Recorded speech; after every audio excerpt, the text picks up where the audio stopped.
mbokk yi asalaamaaleykum ñu ngi leen di nuyu yéen ñëpp di nuyu suñu naataango monsieur Dame Mbodj ak ñi mu àndal ñëpp ci coalition bi nga xam ne mooy coalition le peuple ci wolof mooy mbooloom askan wi loolu dafa tënk lépp te dinaa ci dellu si bu si kaname di am mbégte teew fii ànd ak suñu délégation nga xam ne Moustapha Sarré mi yor école du parti ñu ngi ci Thiam mi jiite jeunesse Ibrahima Thiam mi jiite les jeunesses du parti Diomaye Faye mi jiite les cadres et coordonnateurs avec la diaspora également Aldiouma Sow mi yor les élections Djibi Gueye Ndiaye mi yor sama protocole Babacar Ndiaye mi toftalu ci moom mi Ibrahima Thiam ñu am mbégte ñëw ci doxu nemmeeku doxu cant doxu ngërëm waaye it doxu waxtaan ak càmbar li ñu bokk ñun ñëpp te kenn tànnalu ko boppam waaye yàlla ñu ko tànnal kenn ku nekk ci ñun muy réew mi nee na am nañu mbégte trop donte contexte bi ñu toll nii du contexte mbégte ndax li fi xew ñëpp xam nañ ko li ci amit ci tolof-tolof jëmale ci peuple sénégalais bi ñun ñëpp gis nañ ko muy ay bakkan yu ci rot te ñu koy jooy ba tey te gisaguñu lenn lu ñu def pour leeral mbir moomu muy kuñ ci caabi féete gannaaw muy ki ci gaañu it te yenn gaañu yu métti ñi dagg nañ seen tànk ñi ñàkk nañ ci bët loolu di lu diis ci ñun di tiis gu rëy rëy jàpp naa nekk am na ñoo xam ne yéegaluñ ko seen yaram ndax ci boobu jamono bu ñu mënee dajale ay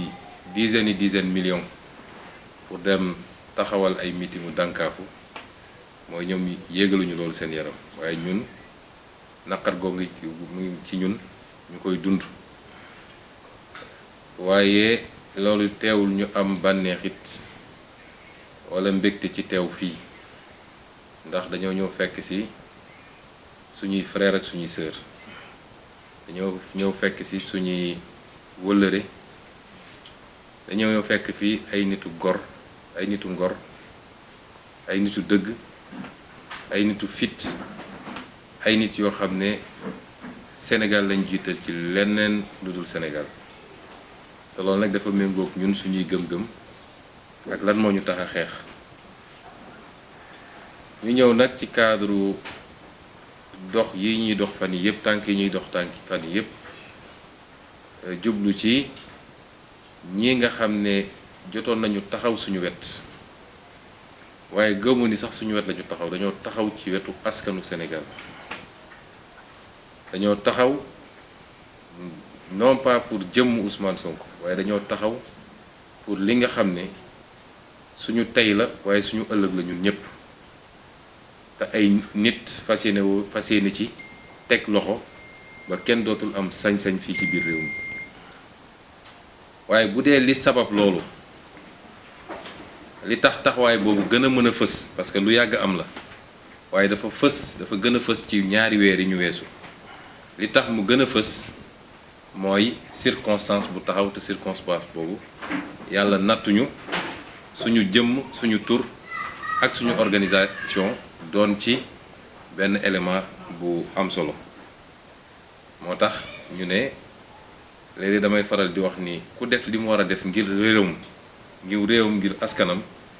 matul ñu koy sant parce que kooku dafa defal boppam dafa defal doomam dafa defal sëtam dafa jaamu yàlla waaye lu ñëpp war a taxawee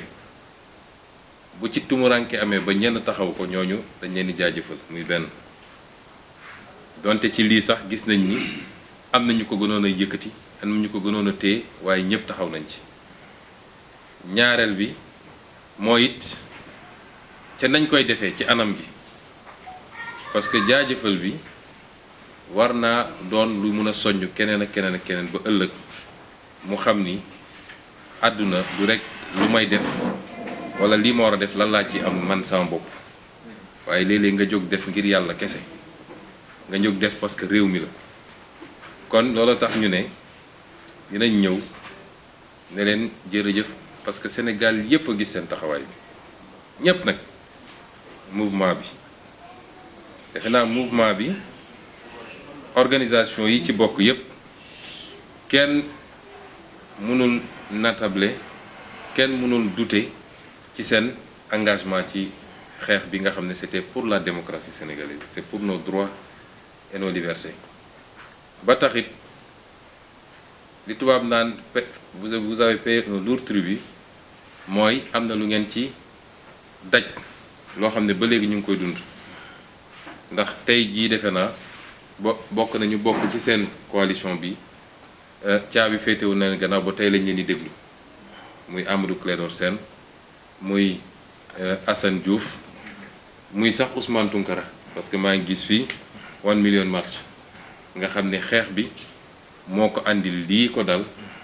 te ñu defoon ko Assane Diouf ba tey fee ci États-Unis teg nañ ko loxo ñu koy massaw di massaw ay jegeñaaleem di massaw ay mbokkam te di leen wax nag ni ñu amee solidarité ci xeex bi ci lépp lu ñu doon dee noonu la ñu amee solidarité ci li leen dal nii dafa fekk suñu pexe eggul États-Unis waaye noonu lañ ko amee ak ñoom kon ñu gis nag ni non seulement taxawaay bi rafet na jëmbal ngeen dignité ngor fit fulla ak bëgg sa réew ci seen taxawaay yow mi nga xam ne tey yaa leen toogal keroog maa ngi tooj naan man léegi Ousmane Sonko Mbodj laa tudd ndax ñaari Mbodjeen di sama avocat sama yaay sama xarit di Aïda Mbodj ak yow mii Dame Mbodj te defe naa seen taxawaay leeral na lu bëri ci Sénégalais yi lu ëpp sax gëm naa ñi ma bokkal parti ci seen taxawaay te boobu jamono defe naa suñu gisee tey su dul ñetteel bi ñeenteel bi la ndax miinante wuñu mosuñoo toog waxtaan mosuñoo tëju ci néeg mosuñoo nas ma ak yow lenn kon loolu dafay firndeel Sénégalais yi ni duggoo ci woon pour parparloo wala parce que dafa am loo séq ak Ousmane Sonko déedéet da nga cee dugg par conviction donc ñu lay gërëm di ñaan yàlla moom mi am fay mu fay la noonu nga ci taxawaay nee naa ñi bokk ci mouvement bi yépp ñoom Abdou Karim Gueye gis nañ liñ ci daj yow sax defe naa jot ngaa mos benn 48 heures waaw mais waaye bu ñu nee élèves yi léegi ñu génn ca nañu gaaw ne kii suñ ko jàppee musiba am waaye ñoom Abdou Karim nitu dëgg gis nañ liñ ci daj donte léeg-léeg wér-gu-yaram ñàkk wala yu demee noonu ñu jël ci ay risques yoo xam ne macha allah ak keneen ñoo xam ne bokk nañ fii ci seen mouvement bi waa Petro-Tim la ñu liggéey ci mbir mi ci communication keneen ak keneen mënuma lim ñëpp kon sëñ Dame ñu ngi leen di gërëm di leen wax ni nag lii dafa wane ni contrairement à ce que ñi doon wax ba ñenn ci ñun sax daan nañu à des moments parce que nit ku nekk dafa am li tubaab wax des hauts et des bas mais léeg-léeg nga dem sonn ci xeex bi ba du ma ne du doute mais c'est des moments de baisse da nga naan est-ce que askan wi sax jaar na di est-ce que askan wi parce que ñu ngi wax ñu ngi dénoncer ñu ngi wane li xew andi ay preuves yépp mais askan wi du yëngu mais lii dafa wane ndekete luy askan ci àdduna du ma ne ñoo sut askan ñëpp de waaye kenn sutuñu fii Sénégal askan wu màgg la ñu am askan wu digne askan wu gëm ay principes ak ay valeurs te loolu kenn ku nekk ci ñun dafa juddoog loolu parce que dama naan les valeurs amul fu ñu ko théoriser plus que le Sénégal ñun ñëpp bi ñu nekkee xale ba léegi dañu naan jom fulla kersa kóllëre fit et cetera c'est rare nga gis feneen ci àdduna lu ñuy répéter les vertus et les bonnes valeurs ba tax li leer ba leer mooy on a un très grand peuple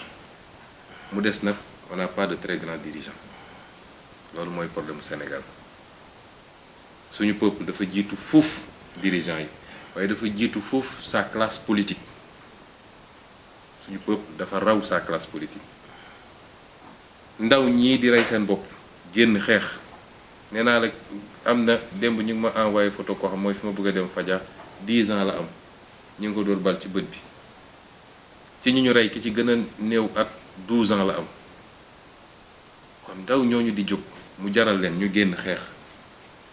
ba ci ndaw ñi di jël gaal di dem ci géej gi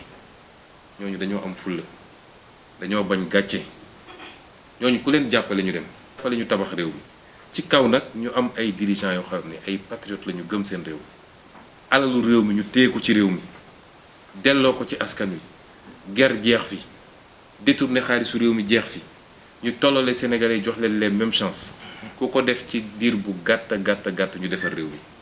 mais am ay dirigeants yoo xam ne bés bu ne nga signé loo xam ne bitim réew bu ci amee ci téeméer bu bitim réew bu Sénégal bu ci amee ñaar fukk bitim réew am fi juróom-ñetti fukk loolu ba kañ alal réew mi yëpp ñu génne ko ci réew mi la ca des di rosit ñoom ñu séddoo ko entre ñoom yor seeni xaalis bu dul jeex koo ci gis tey ay immeuble la yor rek la ay parti mu kat-katam gis nga démb rek ba ñuy dem naan ngay dem meeting gis nga li fa xew kon loolu mooy problème mu Sénégal te gëm naa ni ñun ñëpp am nañu yëg-yëg bi kon la ñuy xeex du pour tel parti politique wala tel homme politique wax naa ko barki dem ci Thierno Bocoum nous on ne fait pas de fixation ki yàlla nar a fal moom rek a ko xam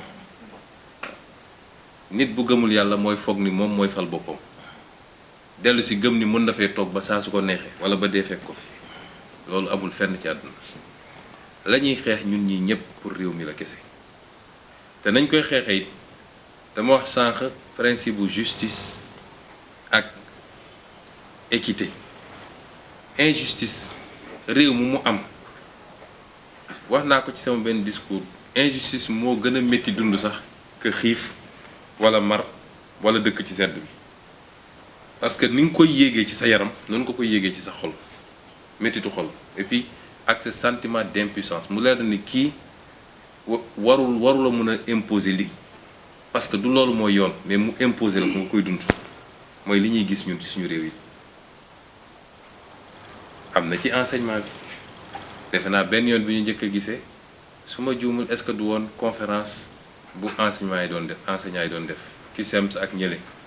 ma leen ko doon defal sur l'inéquité et les injustices dans le système de rémunération de la fonction publique boobu jamono maa ngi jiite syndicat des impôts dama yàgg wax ni d'accord ma ci injustice yu am ci réew mi parce que fonction liggéey bu gën a noble enseignant ak médecin wala enseignant ak kuy faj moo xam médecin la infirmier la wala leneen amul ci réew man di nekk naa au fonctionnaire pendant des années leer na ma ni li enseignant bi di daj man dajuma ko leer na ma ni médecin bi lu muy daj man dajuma ko moo tax dama yàgg liggéey ak syndicat enseignant yi dama yàgg poser say débat boobu xalaatu man damay dugg politique chaque fois ma fàttali ni sama mémoire sortie ENAM benn dédicace moo si ne à tous les enseignants du Sénégal parce que dama xam ce que je dois à ces enseignants ndax dama ne woon élève bu xaw a terrible na waaye boobu enseignants yi ay pères de famille la ñu woon dañu toog ni kii am na talent duñ ko seetaan mu yàqu ñëw gis sama wajur ne bàyyi kook ñun jël ma comme seen doom kon je sais ce que je dois à ces gens-là kenn ëpp leen mérite ci réew mi te gis nañu système injustice bi am barki démb rek gis ngeen ñu signé décret jox ay nit ay avantages yoo xam ne enseignants yi suñu laajee 10 000 francs ñu ne leen du fi amee parce que da ngeen bëri donc day masse budgétaire bi day yokku keneen ñu mun a xëy jox ko 100 000 200 000 300 000 ci te fekk moom li mu yoroon déjà mën na fay ñaari enseignant wala ñetti enseignant yooyu injustice baaxul ci réew mi waxuñu ko par démagogie gëm-gëm la kon sëñ daam ñun loolu lépp la ñu bokk di ko xeex moo tax ñu mun a parce que li tax Sénégal jafee jëf mooy ñi nga xam ne ñooy yàq réew mi dañoo am lu ñu réussir mooy ñi jóg ñëpp pour xeex pour des valeurs de manière désintéressée ku ci yëngatu ñu ne la yow politicien déguisé nga. d'accord politicien la lan moo nekk ci politicien su dee politicien dafa aram kon moom mi lay politicien nga te moom muy politicien kon moom lu mu doon. Parce que nous sommes tous politiques. Il n'y a pas d'homme ou de femme apolitique. Chaque jour, moi, je suis apolitique, je suis condonite. Parce que la politique, c'est s'intéresser à son environnement. Qui dem marché, ménagère bi dem marché, jënd li muy jënd ñëw ne ah dëkk bi de métti na 10 000 francs la yóbbu delloo si ma weccet mi ngi politique parce que mi ngi wax ci tolluwaay réew mi. On peut ne pas être partisan non partisan moo am. Mais apolitique amul. Nous sommes tous politiques. L'être humain est fondamentalement politique parce qu'il s'intéresse à son environnement. La politique, c'est gérer les choses de la cité. Kon yooyu mooy yi ñuy utiliser pour complexer nit ñi yow daal politicien déguisé nga yaa tey moom mii politicien affiché na dem nit mun na ne bokkuma ci parti bi bokkuma ci parti bi bokkuma ci benn parti waaye je suis politique. Parce que je m'intéresse à ma cité te ni ma nekkee politique nag ku am les mêmes valeurs et qui défend les mêmes principes que moi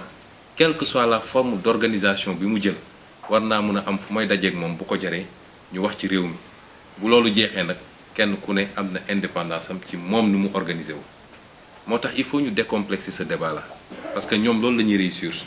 ba kenn ku ne danaan ah man de du ma jege Sonko. Parce que su ma demee dañ naan politique ah man du ma jege daam parce que dañ naan maa nekk ci gannaaw activiste yi ça il faut que mu jeex tey il n'y a qu'une seule préoccupation qui doit nous animer c'est le Sénégal encore le Sénégal et toujours le Sénégal. kon ci cadre boobu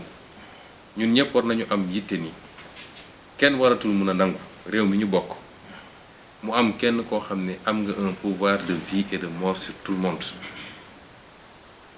C'est inacceptable. Nous avons tous entendu aujourd'hui un ambassadeur d'un pays, un ex-ambassadeur d'un pays, qui donne son avis, son opinion. En soi, ça pose problème. Parce qu'un ambassadeur du Sénégal ou un ex-ambassadeur du Sénégal n'ose pas aller se prononcer sur la politique intérieure française. Mais ici,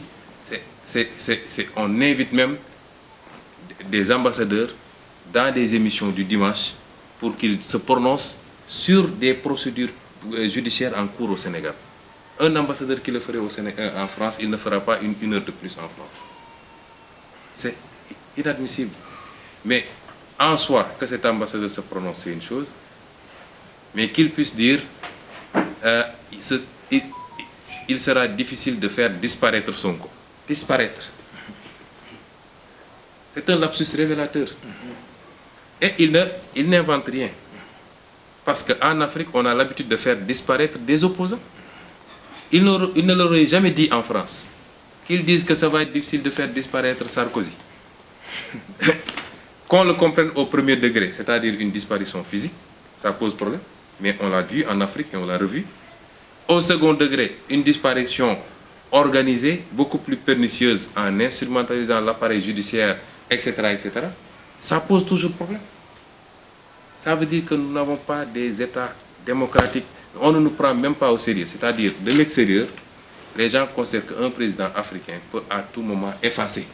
un opposant de la surface de la terre s'il le veut. Mais il n'invente pas. C'est parce que ça existe. On l'a vu et revu et ça pose problème.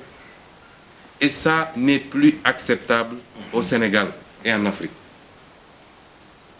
Ça, c'est fini. Loolu nag le peuple bi wone keroog peuple bi message bi mu envoyé mooy mënatuñu nangu loolu mënatuñu nekk dans un pays où on dit que opposition du fi am. Je vais réduire l'opposition à sa plus simple expression. mu ñu nekk réew moo xam ne tous les moyens de l'État sont utilisés, orientés pour abattre des gens qui n'ont aucun autre tort si ce n'est de dire je ne suis pas d'accord. Ça Sénégalais yi bëggatuñ ko mënuñu nekk dans un pays boo xam ne benn nit mooy toog ne élection bii di ñëw diw ak diw ak diw ñooy dem élection diw ak diw ak diw duñ dem élection au nom de quoi? Donc ce message il est fort. Je crois que nous avons tous perçu. Au-delà, le message du peuple mooy doyal nañu ci benn xeetu politique ak politicien bi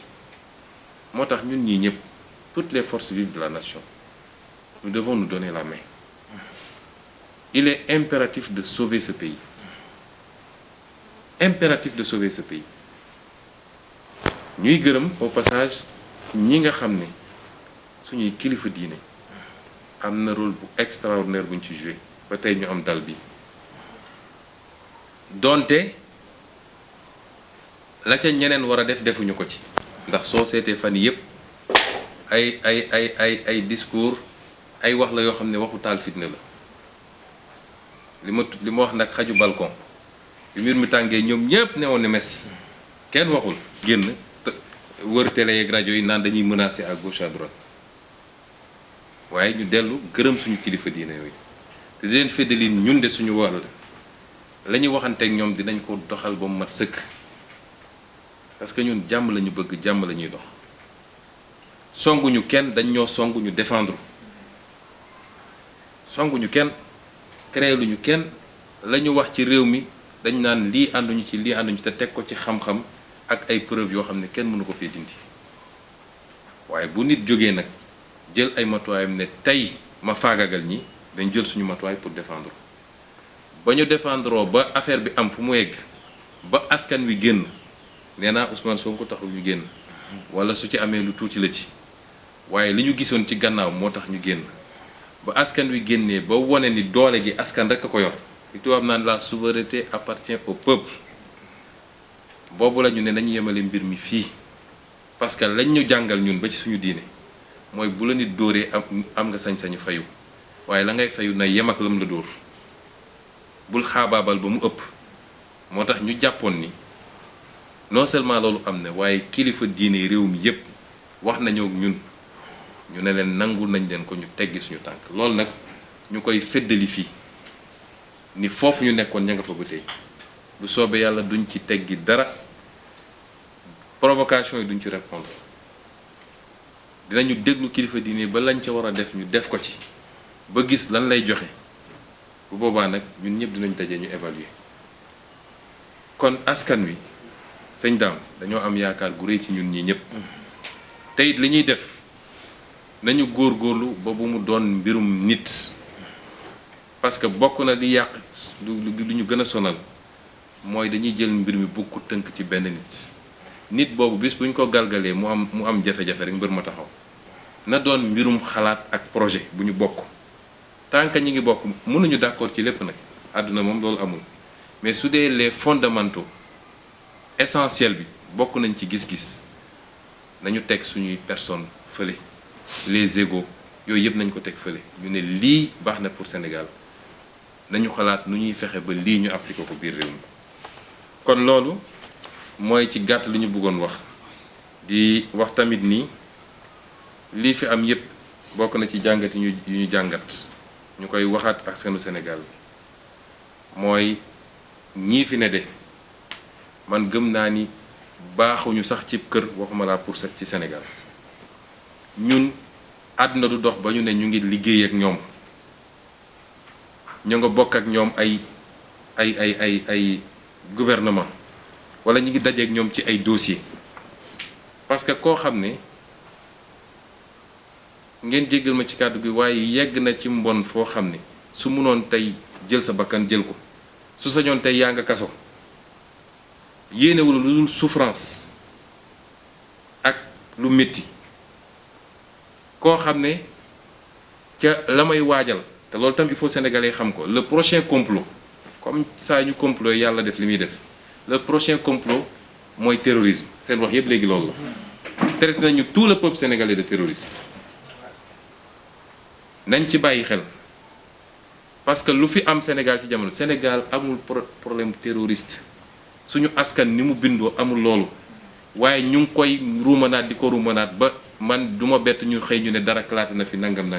pour rek essayer ko teg ci ndodd Massamba wala Mademba ne ñoom ñoo fi def terrorisme loolu mooy prochain complot seen discours yépp léegi loolu la kon ku la yéene loolu kooku mënoo ànd ak moom ci dara naan da ngay liggéey mun leen bokk benn dossier su dee waxtaan war na am te ñun ñu ne mu am lu ñu teg ci loxo kilifa diine ba pare ne leen dañoo bugg yéen ngeen doon les garants parce que yéen yéenay les autorités spirituelles et morales yéen la askan wi jox boppam te du loo xam ne mandat moo leen fi bàyyi wala carte de vote kon te ngeen tëddee njaaxaanay ñëpp war ngeen mun a nekk les garants bu dee loolu def nañ ko ba noppi la may leeral mooy du doon waxtaan diggante Ousmane Sonko bu Macky Sall on n'a rien à se dire su dee dañuy waxtaan am na ay cadres yu opposition bi taxawal muy kuréel yoo xam ne ñun ñëpp ña nga ca cadre yooyu ñooy waxtaan ak cadre yi ñu yor ñoom muy processus électoral muy nu mu tudd fichier muy mandat muy prisonnier politique muy leneen ak leneen mais du waxtaan boo xam ne diggante nit ak nit la